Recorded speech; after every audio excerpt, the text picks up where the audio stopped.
Interestingly, not every leader perceives themselves or sees themselves as a leader or wants to be a leader in the first place. But one or the other way, all of them ended up being in some kind of leadership position or responsibility. Let's talk about the struggle of accepting that you are a leader. You're a self-leadership channel where you'll learn all about leadership and self-leadership, tips and tricks, and some things that always work with my clients. Hello, I'm Linda Milun. I'm a leadership coach accredited by the International Coach Federation.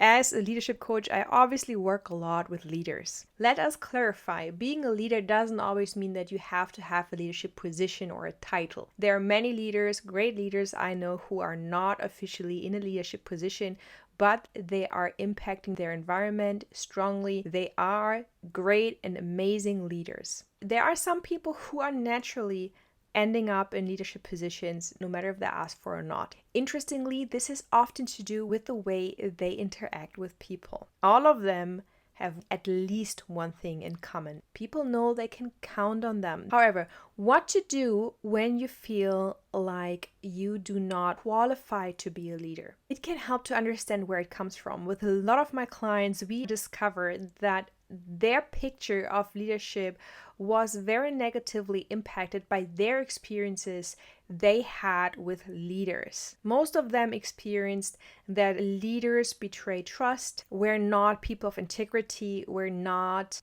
reliable or even approachable. Many of them experienced leaders who were in a position of leadership without the necessary skill set, without the necessary personality traits you need to learn if you are in a leadership position or you're holding responsibilities in any sense or form. Therefore, their experience with leaders was rather negative. They did not like the word leader and leadership and had to first make peace with what leadership actually could look like and how they could create something that is positive. We worked on adjusting the perspective on leadership. And this is something you can also do. Deep dive into leadership as something you can learn and create new. A very essential piece of healthy leadership is integrity. And integrity can be filled with a lot of things, but in the end, we end up with honesty, reliability, being approachable. Your yes should be a yes and your no should be a no, and a very clear communication. How do you picture leadership? What is, in your understanding, a true leader? Write it down. Make yourself notes and be specific about these traits. Then compare it to the experience you had already, and you will observe that the reason why you disliked leadership or leaders in general was because you connected it with experiences where leaders violated your core values, your standards, and your morals. When we experience people we are supposed to be able to trust and they break our trust through violation of very important factors, it causes us to create or build up a resentment and dislike within us. To separate these factors and to say, this was my experience based on 1, 2, 3, or 4 leaders, but it doesn't resemble leadership in general, is very important. You need to draw this line and you need to separate your experience of what negative experience you had from the reality you're creating or you're living in right now. Just because you experience people who were unhealthy leaders and who were not true to their responsibility doesn't mean that you cannot be today a leader of integrity. I observe that some people are overwhelmed with all the different leadership styles and say, I'm not one of these. You do not have to be one of the leadership styles.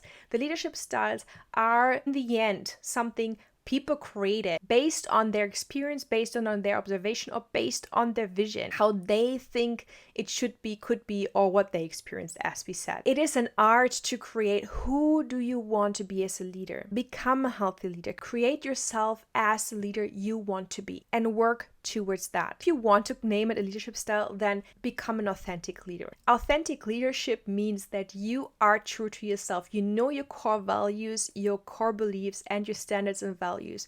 You communicate them clearly.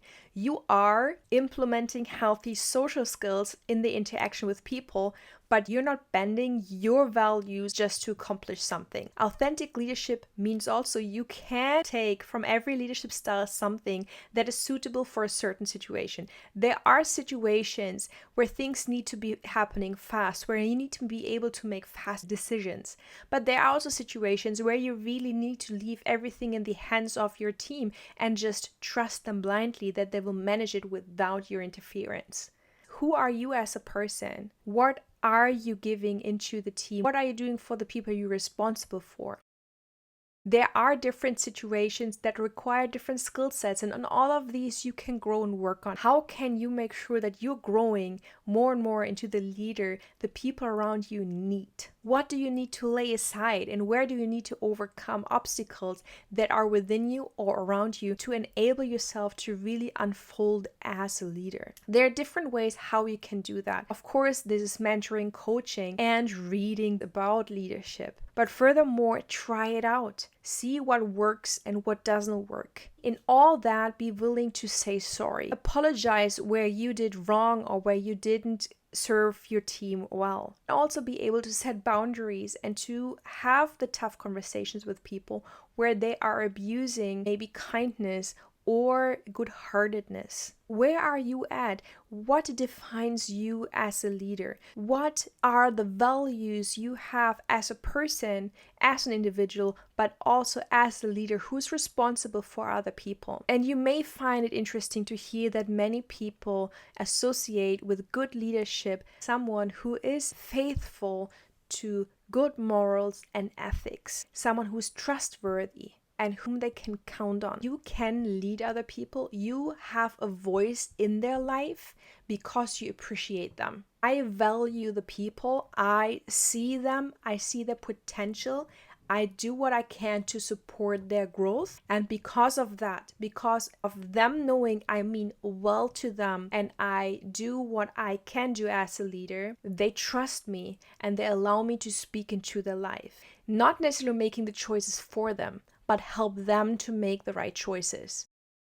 What do the people I'm responsible for need? And step into that. If you would like help with that, I'm happy to be there for you. Take advantage of the free discovery session. I want to be very clear. Coaching only works for people who really want to work and grow, who are willing to put the effort and time into it.